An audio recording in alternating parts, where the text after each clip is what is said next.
હે ડંકો વાગ્યો લડવૈયા શુરા જાગજો રે, ડંકો વાગ્યો લડવૈયા શુરા જાગજો રે, હે શુરા જાગજો રે, કાયર ભાગજો રે, હે શુરા જાગજો રે, કાયર ભાગજો રે.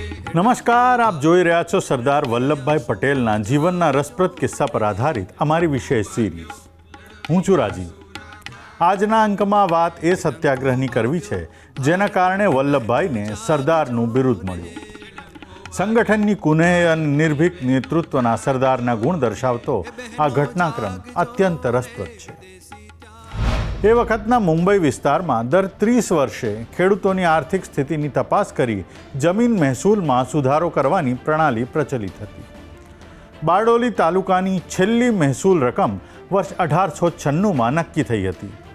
એટલે પ્રણાલી પ્રમાણે 1926માં એમાં સુધારો કરવાનો સમય આવી ગયો હતો. એ વખતે સુરતના એક ડેપ્યુટી કલેક્ટર જયકરે જમીન મહેસૂલના ચાલુ દરમાં 25% વધારો સૂચવ્યો. સાથે જ 23 ગામોને નીચલા વર્ગમાંથી ઉપલા વર્ગમાં દાખલ કરાયા.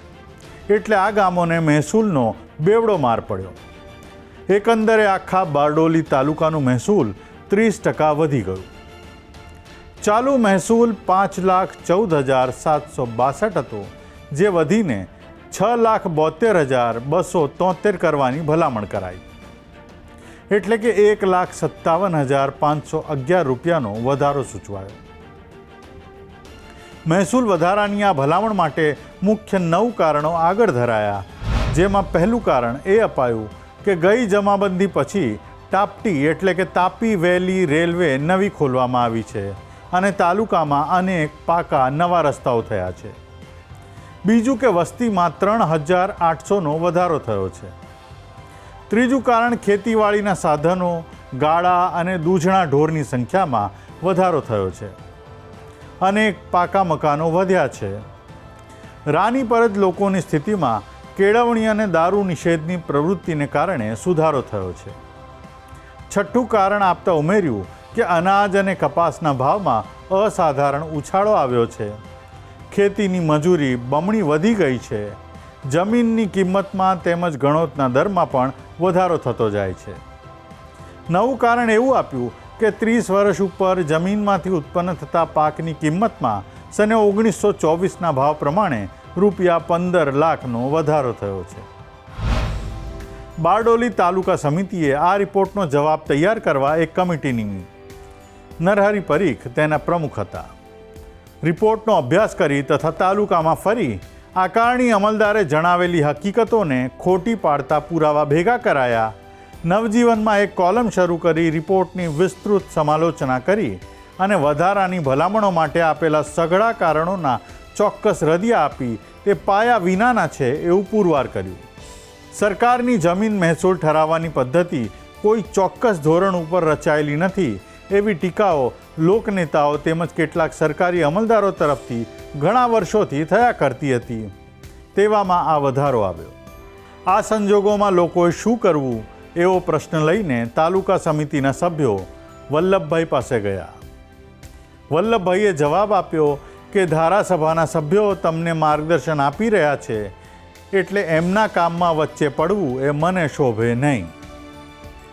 ધારાસભાના સભ્યોએ તેમના પ્રયત્નો નિષ્ફળ જતા લોકોને ફરીથી સ્પષ્ટ કહી દીધું કે અમારાથી હવે વધારે કશું થાય એમ નથી અને હવે તમારે બીજું જે કંઈ કરવું હોય તે કરો. પછી સમિતિના સભ્યો ધારાસભાના સભ્યોની સંમતિ લઈ ફરી પાછા વલ્લભભાઈ પાસે ગયા. આ વખતે તેમની સાથે તાલુકા સમિતિના મંત્રી ખુશાલભાઈ, કેશવભાઈ વગેરે હતા. સરદારે શાંતિથી તેમની વાત સાંભળી, કંઈક આશા આપી અને કહ્યું, તમે પાછા બારડોલી જાઓ. એકલો વધારો જ નહીં પણ આખું મહેસૂલ ન ભરવા ખેડૂતો તૈયાર હોય અને તેમ કરતાં છેક ફના થવા તૈયાર હોય તો હું આવવા ખુશી છું. તમે આખા તાલુકામાં ફરી વળો અને લોકો શું કહે છે તથા કેટલા તૈયાર છે તેની તપાસ કરી મને જણાવો. આ વાત 1928ની 20મી જાન્યુઆરીના અરસામાં બની. વિઘોટી એટલે કે મહેસૂલનો હપ્તો 5મી ફેબ્રુઆરીથી શરૂ થતો હતો એટલે 8-10 દિવસમાં જ તપાસ કરવાની હતી. રાત દિવસ જોયા વિના આખો તાલુકો કાર્યકર્તાઓ ખૂંદી વળ્યા અને ઘણા ખરા ગામોનો અભિપ્રાય જાણી તેઓ પાછા અમદાવાદ આવ્યા. આ વખતે તેઓ પોતાની સાથે દરબાર સાહેબ તથા પંડ્યાજીને અને રવિશંકર મહારાજને પણ લાવ્યા હતા. પણ આવી લડત બાપુની સંમતિ વિના કેવી રીતે ઉપાડાય? મહાદેવભાઈ દેસાઈ પોતાના પુસ્તક બારડોલી સત્યાગ્રહનો ઇતિહાસમાં લખે છે કે વલ્લભભાઈ સાથે વાતો થઈ. તેમની રીત મુજબ તેમણે પોતાની અગાશી ઉપર આંટા મારતા મારતા કહ્યું, ઠીક, ત્યારે તમે જાઓ બાપુ પાસે, હું તમારી પાછળ આવ્યો. ગાંધીજીને આશ્રમથી વિદ્યાપીઠ જવાનું મોડું થતું હતું એટલે ગાંધીજીએ બધા આગેવાનોને આશ્રમથી વિદ્યાપીઠ ચાલતા જતી વખતે રસ્તામાં વાતો કરવાનો સમય આપ્યો. બાપુએ મહત્ત્વનો પ્રશ્ન પૂછ્યો કે લોકો લડત માટે કેટલા તૈયાર છે.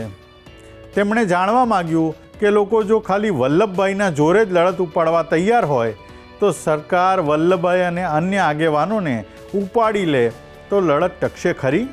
આ ચર્ચા ચાલતી હતી ત્યાં વલ્લભભાઈ પણ રસ્તામાં પહોંચ્યા અને ચાલતા ચાલતા ચર્ચામાં જોડાયા. તેમણે કહ્યું કે તે પોતે કેસ તપાસી ગયા છે અને લડત વ્યાજબી લાગે છે. સરદારે નિશ્ચય કરી લીધો છે એવું જાણતાની સાથે જ ગાંધીજી બોલ્યા કે ત્યારે મારે તો એટલું જ ઈચ્છવું રહ્યું કે વિજયી ગુજરાતનો જય હો. 4 ફેબ્રુઆરીએ સરદાર બારડોલી પહોંચ્યા. આખા તાલુકાના ખેડૂતોની પરિષદ યોજાઈ. 80 ગામમાંથી ખેડૂતો ઉમટ્યા. સરદારે જાહેર ભાષણમાં તેમને ગંભીર ચેતવણી આપી અને કહ્યું કે મારી સાથે ખેલ ન થાય. બિનજોખમી કામમાં હું હાથ ઘાલનારો નથી. જેને જોખમ ખેડવા હોય તેની પડખે હું ઊભો રહીશ. તમે તૈયાર છો? આ એક તાલુકાનો પ્રશ્ન નથી, અનેક તાલુકાઓ અને અનેક જિલ્લાઓનો છે. તમે હારશો તો બધાનું ભાવિ બગડશે.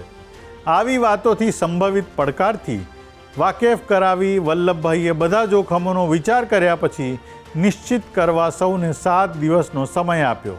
વલ્લભભાઈ ફરી અમદાવાદ આવ્યા.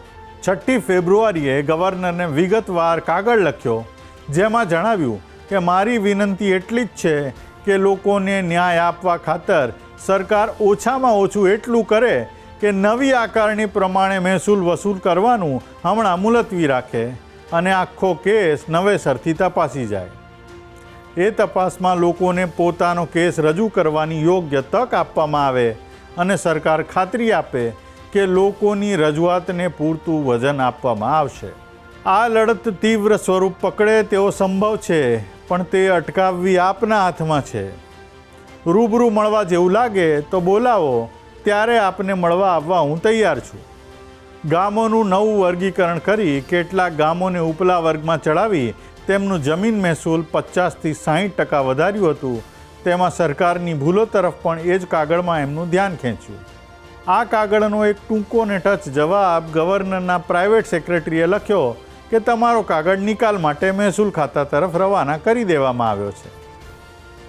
11મી ફેબ્રુઆરી સુધી મહેસૂલ ખાતાનો જવાબ ન આવ્યો. આ દરમિયાન ખેડૂતોને વિચારવા માટે આપેલી 7 દિવસની મહેતલ પણ પૂર્ણ થઈ રહી હતી. એટલે 12મી ફેબ્રુઆરીએ વલ્લભભાઈ ફરી બારડોલી પહોંચ્યા.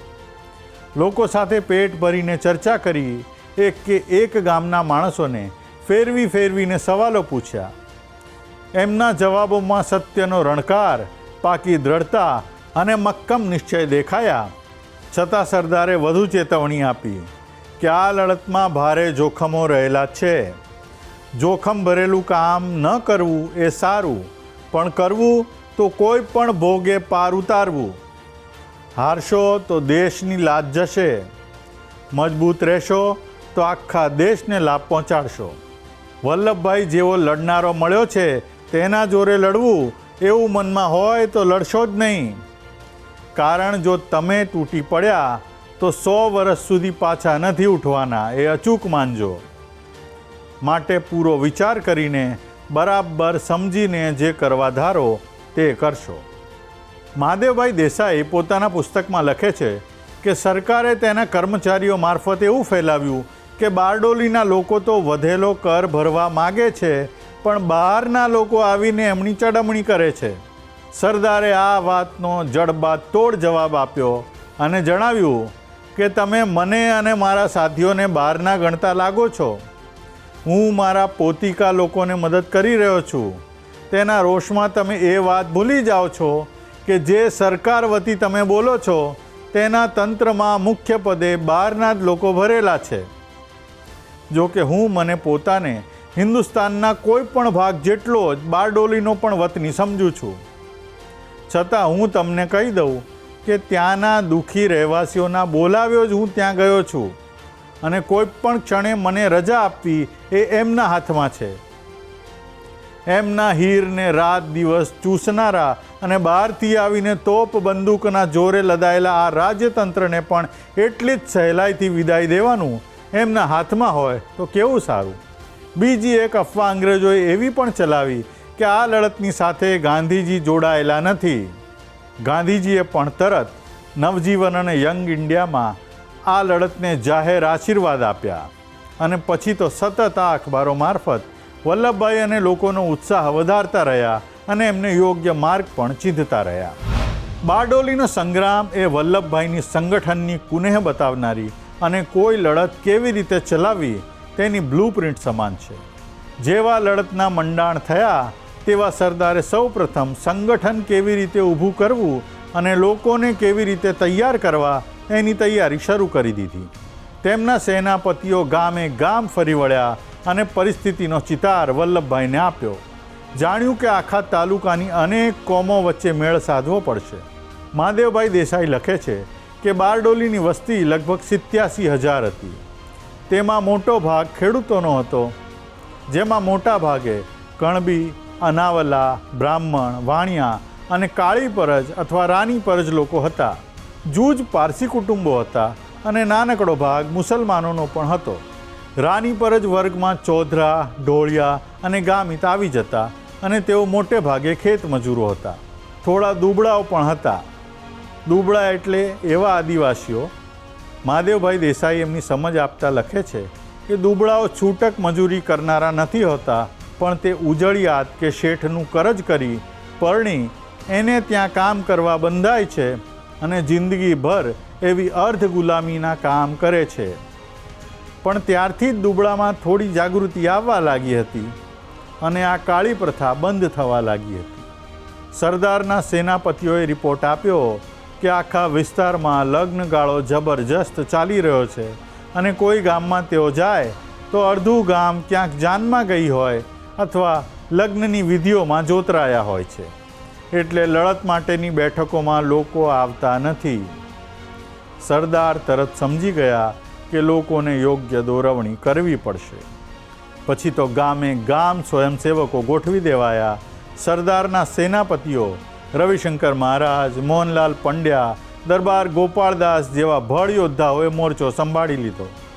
બધાએ થોડા થોડા ગામડા વહેંચી લીધા જેથી સંચાલન યોગ્ય રીતે થઈ શકે. મુસલમાન કોમની સેવામાં 75 વર્ષના યુવાન અબ્બાસ તૈયબજી અને દક્ષિણ આફ્રિકામાં ગાંધીજી સાથે સત્યાગ્રહમાં કામ કરી ચૂકેલા અનુભવી ઇમામ સાહેબ પણ જોડાયા. હવે આવી લડત પ્રકાશન ખાતા વિના શી રીતે ચાલે? બધા ખેડૂતોની પાસે દૈનિક છાપા લેવાની અથવા નવજીવનના પણ ગ્રાહક થવાની આશા ન રાખી શકાય અને બહારના છાપા તો લડતનો બાહ્ય ચિતાર આપે. એટલે જુગતરામ દવેના હાથ નીચે પ્રકાશન ખાતું ખોલવામાં આવ્યું. આ પ્રકાશન ખાતામાંથી રોજ યુદ્ધની ખબર આપનારી એક પત્રિકા કાઢવાનું, વલ્લભભાઈના ભાષણો છૂટા છાપવાનું, મુંબઈના દૈનિકોને ગુજરાતી તથા અંગ્રેજીમાં ખબરો મોકલવાનું અને ફોટોગ્રાફ મોકલવાનું આયોજન કરાયું. આના કારણે સમગ્ર ગુજરાતના જિલ્લાઓમાં લડતની સાચી માહિતી લોકો સુધી પહોંચવા લાગી. હવે સરદારે લોકોને અનુલક્ષીને નવું ભાષણ આપ્યું અને લોકોને લડતની યોગ્ય દોરવણી આપી. લોક શિક્ષણ શરૂ કર્યું અને કોઈ પણ લડતમાં મહિલાઓની ભાગીદારી પર વિશેષ જોર આપ્યું. મહાદેવભાઈ લખે છે કે વલ્લભભાઈના ભાષણની પત્રિકા છપાઈ, જેમાં કહ્યું કે બારડોલીમાં આજે હું એક નવી સ્થિતિ જોઉં છું. અગાઉના દિવસો મને યાદ છે, તે કાળે આવી સભાઓમાં પુરુષો જેટલી બહેનો પણ આવતી. હવે તમે પુરુષો એકલા જ સભામાં આવો છો. તમે કહેવાતા મોટાઓનું જોઈને મલાજો શીખતા જતા દેખાવ છો, પણ હું કહું છું કે જો આપણી બહેનો, માતાઓ, સ્ત્રીઓ આપણી સાથે નહીં હોય તો આપણે આગળ ચાલી શકવાના નથી. કાલ સવારે જપ્તીઓ આવશે. આપણી ચીજો, વાસણો, ઢોર ઢાંકર લઈ જતા જપ્તીદારો આવશે. જો આપણે બહેનોને આ લડતથી પૂરી વાકેફ નહીં રાખી હોય, તેમને આપણી જોડે જ તૈયાર નહીં કરી હોય, આ લડતમાં પુરુષના જેટલો જ રસ લેતી નહીં કરી હોય, તો તે વખતે તેઓ શું કરશે?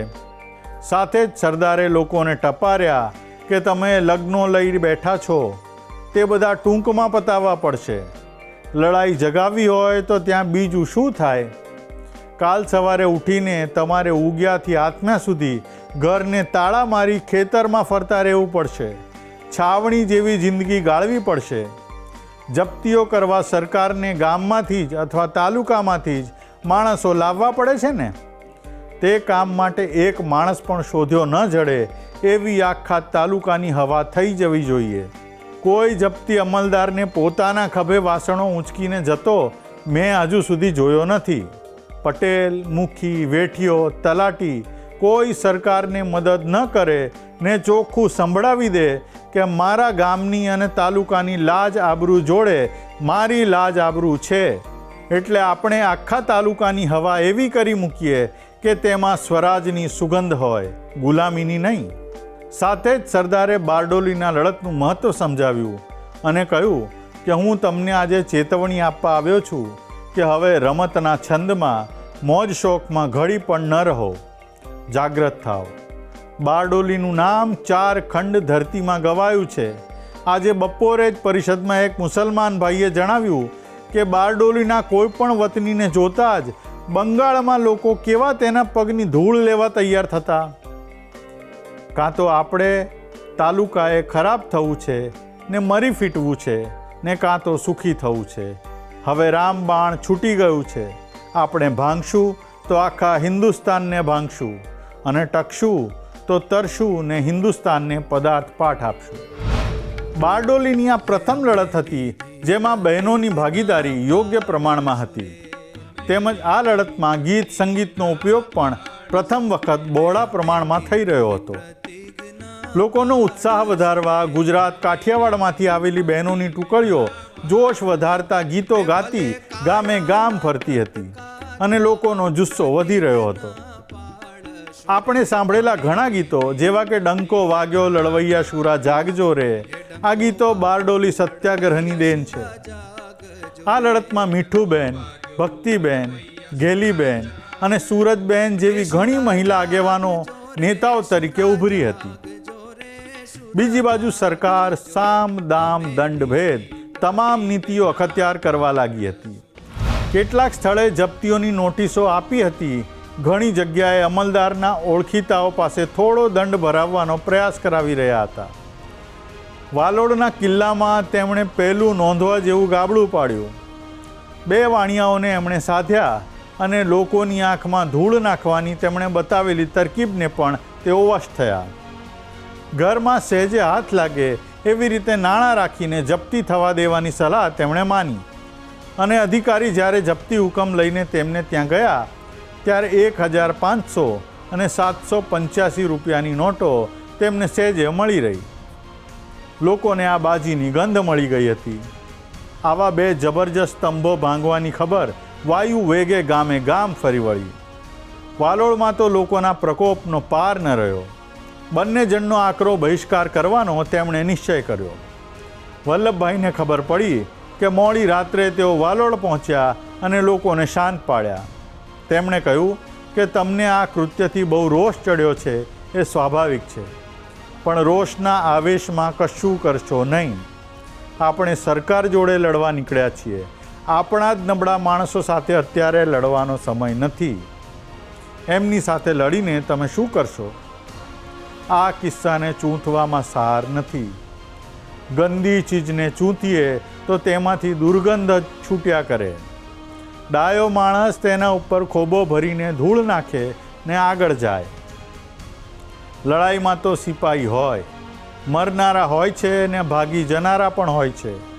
એમના નામ પણ ઇતિહાસમાં લખાય છે. ને મરનારા ફાંસી જનારાના પણ લખાય છે, પણ બેઉના કઈ રીતે લખાય તે તો તમે જાણો જ છો. અમલદારો માટે પણ સરદાર લોકોને જાગૃત કરતા હતા. તેઓ કહેતા કે તમારા આસિસ્ટન્ટ કલેક્ટર ગામ બહાર મુકામ કરે છે અને ચિઠ્ઠી લખીને લોકોને બોલાવે છે. તમારે તેની પાસે જવાનું શું જરૂર? તેને જવાબ લખી આપો કે ભૂખ્યા હો તો જુવારનો રોટલો તૈયાર છે. મારી ખાતર તો 1 રૂપિયો ભરો એવું તમને કહે તો તમે એને કહો કે અમારી ખાતર તુંય રાજીનામું આપી દેની. દુઃખને વખતે રૈયતને પડખે ઊભો રહે તે અમલદાર, બાકી બધા હવાલદાર. સરદારે અને તેમની સેનાએ લોકોને એવા તો તૈયાર કર્યા હતા કે સરકારે જ્યારે જપ્તીના જુલમ શરૂ કર્યા ત્યારે લોકોમાં તેની કોઈ અસર થઈ નહીં. જપ્તીના કાગળિયા તો જાણે જીનતાન એટલે કે તમાકુની જાહેર ખબરના જેવા નકામા હોય એમ લોકો ગણવા લાગ્યા. વલ્લભભાઈ કે પેલા પીળા કાગળિયા આવે એને તમારી લડતના સંભારણા તરીકે આયનામાં મઢાવીને ઘરમાં લટકાવી રાખો. તમારી ભવિષ્યની પ્રજા પણ એને જોઈને અભિમાન લેશે કે અમારા બહાદુર બાપદાદાએ સરકાર સામે લડત માંડી હતી. લોકોમાં અને ભણેલા નહીં એવા આદિવાસીઓમાં પણ સરદારે એવો ઉત્સાહ અને જાગૃતિનું સિંચન કર્યું હતું કે ભલભલાને ચક્કર આવે. એક ડેપ્યુટી કલેક્ટર લોકો પાસે ઉઘરાણી કરવા ગયા હતા. તે કિસ્સાને યાદ કરતા મહાદેવભાઈ લખે છે કે ડેપ્યુટી કલેક્ટરે કહ્યું કે વધારો તો સાચો જ છે, ધારાસભામાં એ કાયમ રહ્યો છે, માટે તમે નહીં ભરો તો જમીન ખાલસા થશે.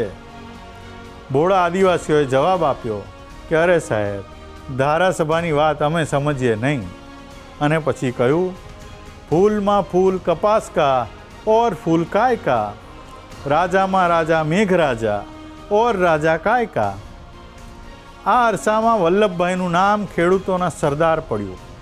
એ ક્યાં અપાયું, કોણે આપ્યું તે શોધી શકાયું નથી, પણ જેણે એ સાંભળ્યું તેણે એ ઉપાડી લીધું. અને કેમ ઉપાડી ના લે? જેણે જેણે એમના ભાષણો વાંચ્યા અને સાંભળ્યા તેણે ખેડૂતને માટે લીધેલો એમનો ભેખ જોયો, ખેડૂતને માટે ઉકળતું એમનું હૈયું જાણ્યું, ખેડૂતની ઉપર ક્યાં ક્યાંથી કઈ કઈ જાતના માર પડે છે એ વિશેનું તેમનું જ્ઞાન જાણ્યું. એક સ્થાને વલ્લભભાઈને માનપત્ર આપવામાં આવ્યું હતું. એ માનપત્ર વાંચતા એક ભાઈએ કહેલું કે આપની આગળ ખેડૂતના દુઃખ રડી સંભળાવવા એ માતાની આગળ મોસાળની વાત કરવા બરોબર છે. લડતમાં જેમ જેમ જોર મંડાતું ગયું તેમ તેમ સરકારના જુલમ પણ વધતા ગયા. સૌથી પહેલી ધરપકડ સરદારના સેનાપતિ રવિશંકર મહારાજની થઈ. કોર્ટમાં રવિશંકર મહારાજે જે પોતાની આપવીતી કહી તે ઘણી સૂચક હતી અને સત્યાગ્રહી કેવા ઉચ્ચ કક્ષાના હોય તેની સાબિતી હતી. તેમણે કહ્યું કે એક ગરીબ ગાળાવાળાને તેની ઈચ્છા વિરુદ્ધ સરકારી કામે વેઠે લઈ જવામાં આવતો હતો. તેને છોડાવવા હું બારડોલીની કચેરીના કમ્પાઉન્ડમાં ગયો હતો. મેં તેને કહ્યું કે તારી મરજી વિરુદ્ધ તને લઈ જઈ શકે નહીં અને તારી મરજી ન હોય તો તું જઈશ નહીં. મામલતદારને પણ મેં આ જ વાત કરી અને તે પછી ગાળાવાળાને પોતાનું ગાડું ખાલી કરી છૂટો થવા જતાં પોલીસે તેના ઉપર જબરદસ્તી કરી છૂટો ન થવા દીધો. એટલે મેં તેને ન જવું હોય તો ગાડું પડતું મૂકી મારી પાછળ ચાલી આવવા કહેલું અને તે પ્રમાણે તે મારી સાથે ચાલી આવ્યો. બીજા 2 ગાળાવાળા તેની હિંમત જોઈને ચાલ્યા ગયા. નીતિની દ્રષ્ટિએ મેં એ ગરીબ માણસનું રક્ષણ કરી મારો ધર્મ બજાવ્યો છે, પરંતુ જ્યાં નીતિને સ્થાન નથી એવા કાયદાના અમલમાં હું ગુનેગાર છું એમ માની આપ વિના સંકોચે મને કાયદામાં મારા ઉપર મૂકવામાં આવેલા આરોપ બદલ વધારેમાં વધારે સજા કરશો તેવી મારી વિનંતી છે. રવિશંકર મહારાજને 5 મહિના 10 દિવસની સખત કેદની સજા થઈ.